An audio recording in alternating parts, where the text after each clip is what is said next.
Morning guys, ayan ang aking buhok.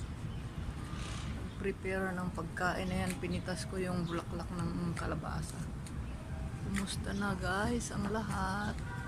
Ito ang aming kapaligiran. Ayan, yung malunggay ko, yung gulay. Tanaw-tanaw muna tayo.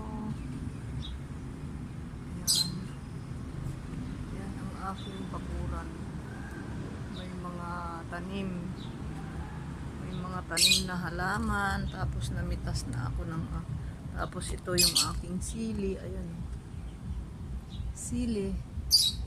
Ayan, may mga tanim-tanim ako. Nakita niyo yung sili ko, malapit nang magbunga yan. Ayan, malapit na siyang magbunga. Ayan, thank you so much guys.